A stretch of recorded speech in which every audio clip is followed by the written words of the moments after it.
I can't stop liking them, or I can't stop loving them.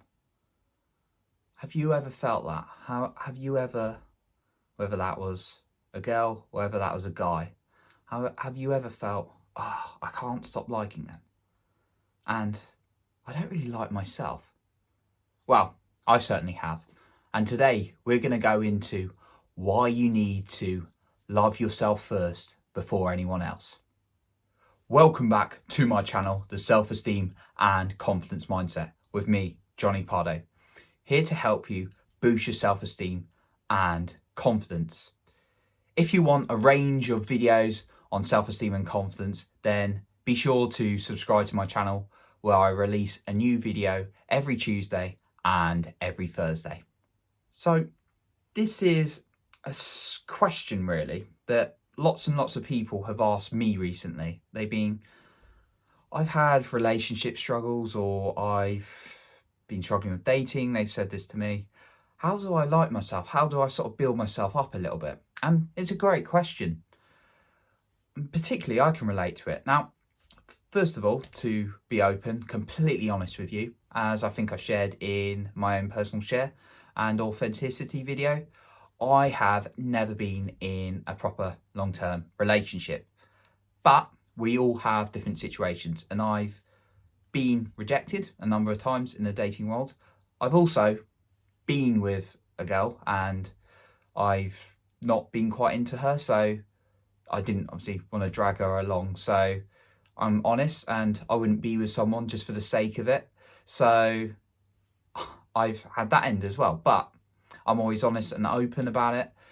But I have been rejected and had loads and loads of times where I've never actually been able to get actually into a relationship, even at 29 years old. Now, I've built up a lot of self-esteem and confidence, and that's what I share with people, particularly in my one-to-one confidence coaching. And that's what I'm hoping I can do for you today. However, from my experience, from coaching people, from helping friends, I've got some tips on how you can actually start loving yourself. So whether you're coming out of a 5-year marriage when you've unfortunately got a divorce, or you've been dating someone for a few months, you've been in a relationship for 6 months, then hopefully these will be relevant for you.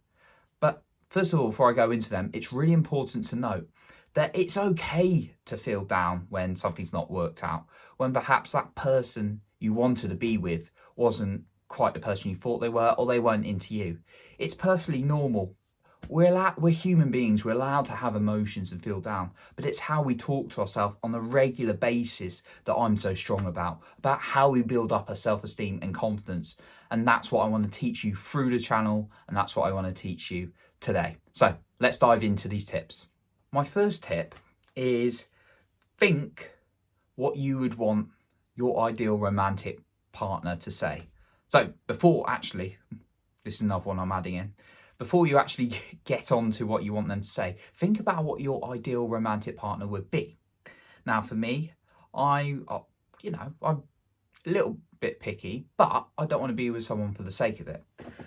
I personally, there's nothing wrong with it. Wouldn't be anything wrong with the girl, by the way, if she wasn't the same as me. She would have her own taste. I have my own taste. But I personally, I'm usually quite driven. I'm into personal growth. I love being healthy. I love socializing, things like that. Now, if I met a girl who was perhaps preferred sitting on the sofa, perhaps didn't like, going out and socializing as much, which is fine, perhaps wasn't into personal growth, perhaps, wasn't following the same things that I wanted to do, that is absolutely fine. She is her own person. That is fantastic. And I absolutely respect people for being their own person. However, because she probably wouldn't be the same person as I would be, or kind of in the same things, going in the same direction, I probably wouldn't be interested because we wouldn't be compatible. So I've identified certain criteria of what I'd want in a partner, and I think it's really important for people to do that, because I've known friends who've been caught into relationships. They're like, yeah, they weren't what I wanted at all, but they went in really unclear. They just got excited at the start. And I know that's very common because people just want to find someone to get that validation from themselves. So First of all, part of my first point is actually be clear on who you want as a romantic partner. But the first point is actually be clear on what you want them to say to you. So imagine you found that ideal romantic partner. What would they be saying to you? Would they be saying, you're so brave, you're so courageous, you're so generous, you're so loving, you're so caring, you're so great, you're so helpful? What are the kind of things you would want them to say to you? You're amazing, you're magnificent, those kind of things. And then what you do, write those things down, start saying them to yourselves. I say these things to myself over and over again. And believe it or not, I quite like myself. Now, I know not everyone in the world's going to like me, but I've got lots of friends and family because I'm always myself, and I respect quite a lot about me. And I didn't used to. I used to struggle, even though luckily I had friends and family then as well. But I've just grown such a community and presence because, and I'm still growing because I've say those things to myself over and over again. So find the things you want a romantic partner to say to you, and don't wait for them to say it. Obviously, you've got to say some nice stuff. When you meet someone, by the way, say nice things to them. Of course, a relationship works both ways. But start saying those things you want them to say to you over and over again. Say them before you go to bed and say them when you wake up. So that's my first tip. Tip number 2, the circle of influence and the circle of concern. Stephen Covey, The 7 Habits of Highly Effective People. Jonny, what's that got to do with this video? Well, the circle of influence is things you can control. What can you control? So your actions, your beliefs, your thoughts, how you treat people, that's what you can control. What can't you control? The weather, earthquakes, probably a lot of COVID at the moment, unfortunately, although you can obviously control stuff like wearing your mask and things like that, or socialising with X amount of people rather than too many. But you get the difference between what you can control and what you can't. What you can't control also, and this is how it relates, is how another person feels about you. You cannot control that. Easier said than done, right? Yeah, very true. But you've got to keep reminding yourself of this. So, for example, if you make the effort with a romantic partner, you try and give, you try and listen. Obviously, don't give too much. Don't try and be too needy. But if you try and give, you try and be your own person, take your own action, be you, and they don't like you for it, they're not the right person. You can't control them. The right person will like who you are. And I found that in the past. I've really clicked or bonded when I've just been myself. Very rarely, and unfortunately there are 1 or 2 circumstances where that's been a rare case and kind of they've moved away or whatever. But be your own person, because you can't control what another person thinks, and that's really important to remember. So that's my second tip. Tip number 3 is hang out with amazing people.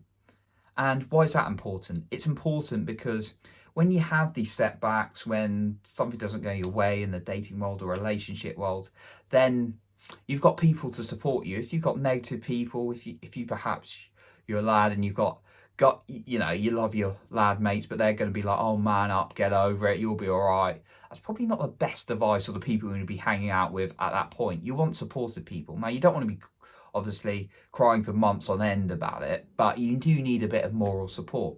And recently, when I had a setback in the sort of the dating world about, when was it? I can't even remember what month we're on now. Maybe even August, I think it was. I was looking after myself and caring, and actually the bad setback didn't hit me as much, and I was sharing it with, not over the top, but kind of sharing it and speaking with people who kind of like build me up in my own network. And they were sort of understanding, and just talking it through with them really helped me move through it. So talking through with amazing people can really, really help. And generally, you're going to increase your self-esteem and confidence as well, because if you've got uplifting people, they're going to make you feel good. To share a little bit more about me as well, I have kind of different friendship groups some who I was friends with before the personal development came into my life so much. I still talk to them. They're so great, and I, help them with their problems. They sometimes talk to me. That's great. But I like to talk a lot with my friends in sort of the personal development world, because we're always lifting each other up. We're hitting our goals and everything. So make sure you're always surrounding yourself with amazing people. My question for you today is, what challenges have you found loving yourself?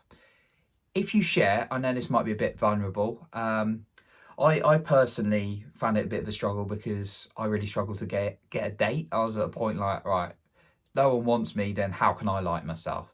But actually the question was, what is right with me rather than what was wrong with me? And after having, God no, over 20 like dates and them not working, it was just like, what's wrong with me? And then I started to say, what's right with me? And I've just built up a community now, and just like, it's so great. I've got the great, such great friends and stuff like that. And I'm going to have setbacks, but that's kind of my vulnerability. But if you share yours, kind of, don't have to go into too much detail, but what challenges you have loving yourself, someone else might be able to connect with that. And that's going to help someone else. So if you want to share yours in terms of what challenges you have in loving yourself, then just drop it in the comments below. Tip number 4, avoid looking at your phone too much. And why is that? Because when we've been there, we're like, oh, are they texting me back? Oh, what's going on social media? Oh, so-and-so's on a relationship. That doesn't do our brain any favours. However, unfortunately, in this day and age, myself included, the phone is very addictive, especially if you're starting a business, which quite a lot of us are. And we're keeping in contact, especially during COVID times as well. We're keeping in contact with people. The phone is addictive. However, it can be quite negative if you're waiting on responses from people. So put your phone away, put it on airplane mode, put restrictions, be accountable to a group, like saying, I'm not going to use my phone in these hours. I don't use my phone until midday, weekdays, just so I can focus on the really hard tasks I've got to start off with. I just knocked my hand against the desk. But yeah, restrict the use of your phone. That's my 4th tip. And the final tip, treat yourself at least once a week. You can do it every day if you want. When I say treat, I'm not talking about giving yourself a cake or like a massive junk food for completing your goals. Now, what I'm not saying is don't ever not eat bad food, because you're allowed to have, bad food. But if you're trying to reward yourself for completing goals or doing something good, don't use those kind of things, because it's communication to yourself that these things are good for you whilst they're not. But you can have them now and then as sort of junk food, I'd suggest, if you want to, have it now and then, but don't use it as treats. Treat yourself with something like a spa day. Treat yourself with something like going for a walk, buying yourself a new top, buying yourself a new set of jeans or something. Obviously be careful with your money as well. But treat yourself, because you're telling yourself you deserve it and I like you. And that's going to cause better self-esteem and confidence within yourself. Therefore, you're going to attract better quality of people and therefore better partners. So that's my final tip. Treat yourself. Those are my tips on how you can start to love yourself more. When we love ourselves more, we start to feel good, and therefore not just romantic relationships, but things start to become a lot more easier in life, start to flow. There's going to be challenges, of course there's going to be challenges. Nobody has 0 challenges in life, but when you feel good about yourself, you're going to be in much more control rather than waiting for an external factor to make you feel good. One really, really important video I'd like to share on this is Gabby Bernstein's video that I'm going to put a link in the description. It's about feeling good rather than focusing on the outcome. So that's one really important video I also wanted to share today. And if you really want to go into more detail about how to improve your self-esteem and your confidence, then you can check out my latest book, The Self-Esteem and Confidence Mindset, which is available on Amazon in both paperback and Kindle. I will also leave that in the description below. Thank you very much for watching today. If you enjoyed this video, be sure to give it a like, and you can subscribe to my channel for more videos like this. Remember, never skip Self-Esteem Day. I appreciate you very much, and I'll catch you in the next video.